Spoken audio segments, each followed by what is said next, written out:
we are going to find magnetic field due to a straight current carrying conductor. The conductor can be of finite length, it can be of infinite length. हमें दोनों फॉर्मूले चाहिए होंगे questions में, and numericals में भी और conceptual questions में. तो pay attention. Diagram very important. We have any straight conductor Mn, current I, any point P at distance A, Q mark कर लिया, परपेंडिकुलर डिस्टेंस. बायट-सेवर्ट लॉ यूज करेंगे तो वी नीड करंट एलिमेंट, कहीं भी mark कर लें. Join it to point P, ये distance R, Biot Savart law में पढ़ा था. We have a straight conductor carries current I. Mn mark कर दिया हमने, it means it's of finite length. ठीक है, अगर ये नाम मार्क करें तो इट्स ऑफ इनफाइनाइट लेंथ. तो पहले हम फाइनाइट लेंथ के लिए डिराइव करेंगे और फिर उससे इनफाइनाइट लेंथ के रिजल्ट्स निकालेंगे. Angle between R and DL theta. तो स्ट्रेट कंडक्टर है, point P at a perpendicular distance A, any small length of the conductor, current element we call it DL. Direction of DL same as the direction of current, ये हर बार ध्यान रखना है. join point P to this, इसे कुछ mark कर लेते हैं, L ही mark कर लेते हैं. this distance is R, that's small l. angle between R and DL theta. Angle ये वाला कितना, फाई. यहाँ ज्वाइन करें, द एंगल इज फाई 1, और यहाँ ज्वाइन करें, the angle is phi 2. Diagram समझ में आया? फिर से एक बार. Yes, all terms once again. We got a straight conductor of any finite length, any point P at distance A. DL, current element, direction of DL same as the direction of current. Point P को DL से join किया, इस distance को R से represent करते हैं. Angle between R and DL theta. ये angle phi mark कर लिया, इसे Q, दिस इज L, ये डिस्टेंस स्मॉल l. और जब यहाँ ज्वाइन किया तो एंगल फाई 1 इस लाइन के साथ बना रहे हैं सारे एंगल्स, और जब यहाँ ज्वाइन किया तो एंगल कितना है, phi 2. Mind you, phi, phi 1, phi 2, all angles with this horizontal line PQ. Clear है? डायग्राम ड्रॉ किया जाए. तो we are using Biot Savart law. Because of this small length, magnetic field at point P, as per Biot-Savart law, mu naught upon 4 pi IDL sin theta by R square. School में आपको कह सकते हैं syllabus में नहीं है derivation, तो सही है, ये सिलेबस में नहीं है. डेरिवेशन सिलेबस में नहीं है, बट ये एंगल्स कहाँ लिए गए हैं, इनकी वैल्यूज़ क्या क्या हो सकती हैं, इन पर बेस्ड क्वेश्चंस सब सिलेबस में. Only the derivation is not in the syllabus, but the entire concept is in the syllabus. हम क्वेश्चंस करेंगे, आपको लगेगा ओके सारे इसी के एंड रिजल्ट्स पर बेस्ड हैं. तो be very careful of the steps at the end. Particularly DL sine theta और R स्क्वायर, इन्हें चेंज करेंगे and will change them in terms of phi.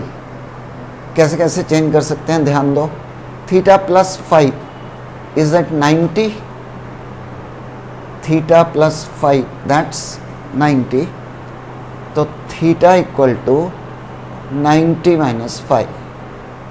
Then sine theta will be sine 90 minus phi और will be equal to cos phi.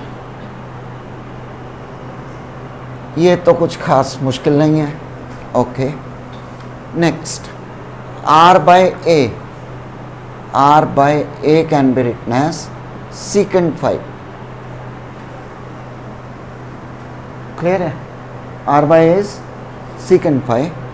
अगर ये phi ले रहे हैं तो ये बेस हो गई, ये हाइपोटेन्यूज हो गया, तो base upon hypotenuse, hypotenuse upon base, उल्टा लिया हमने, दैट सीकेंट फाई। तो R will be equal to A secant phi. L by A diagram से एल बाई ए फाई की टर्म्स में विल बी टैन फाई, तो L equal to A tan phi. तो D L by D phi will be equal to A secant square phi. D phi इधर ले आए, differentiate कर दिया with respect to phi. ठीक है, लास्ट स्टेप समझ में आया। L equal to A tan phi, तो D L by D phi will be equal to A secant square phi. तो डी एल किसके इक्वल आ जाएगा, A secant square phi D phi. Clear है, okay. Put these values, ये तीनों, in the first equation. तो we can say from 1, 2, 3 and 4, dB will be equal to mu naught upon 4 pi I dl की जगह a secant square phi d phi और sin theta की जगह cos phi by r square। r किसके equal है, तो ये आ जाएगा a secant square phi।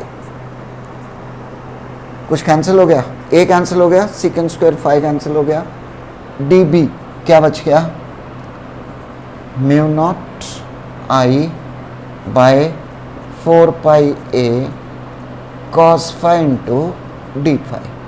तो B will be equal to mu naught I by 4 pi A into integral of cos phi into D phi from -φ1 to φ2। Angles check करो, इस line के साथ बनाए हैं एंगल्स, नीचे के एंगल्स नेगेटिव और ऊपर के एंगल्स पॉजिटिव। तो B will be equal to cos phi का इंटीग्रल क्या होता है, साइन फाई। ओके, तो ये आ गया -φ1 to φ2। B will be equal to mu naught I by 4 pi A sine φ2 minus sine -φ1, so that's mu naught I by 4 pi a. This is formula for magnetic field due to a finite length of the conductor, यानी conductor की length marked है, दे रखी है। ठीक है, तो फिर हम मैग्नेटिक फील्ड इस तरह से निकालेंगे, हमें दोनों एंगल्स चाहिए होंगे φ1 और φ2 and obviously that perpendicular distance from the conductor। Clear है, अगर ये लेंथ इनफाइनाइट हो, फॉर इनफाइनाइट लेंथ φ1 φ2 की वैल्यूज क्या होंगी, चेक करो। For infinite length, just pay attention, इसको ले जाओ इन्फिनिटी तक। अगर यहाँ ले आए तो ऐसे ज्वाइन करेंगे, है ना, थोड़ा और इधर हो जाएगा, ये लाइन इधर हो जाएगी, और नीचे ले जाओ ये ऐसे हो जाएगी, और नीचे ले जाओ कहाँ तक, इन्फिनिटी तक, तो ये ऐसे हो जाएगी। तो एंगल कितना बन जाएगा, 90 डिग्री। ऑलमोस्ट इसके पैरेलल होगी, parallel lines meet at infinity, पढ़ा था हमने। तो ये एंगल कितना होगा, 90। सेम वे इसे भी अगर इन्फिनिटी तक ले जाएं तो ऐसे ज्वाइन कर देंगे, तो ये एंगल भी कितना होगा, 90 डिग्रीज। तो φ1 और φ2 90 हो जाएंगे, π/2। साइन 90 कितना होता है, 1, 1 + 1 2, 2 से कैंसिल हो गया। B will be equal to mu naught I by 2 pi a. Parul direction बताएगी मैग्नेटिक फील्ड की at point P inwards. Okay, last में डायरेक्शन मेंशन करनी है, magnetic field is directed inwards. और डायरेक्शन कैसे पता लगी, राइट हैंड थंब रूल से।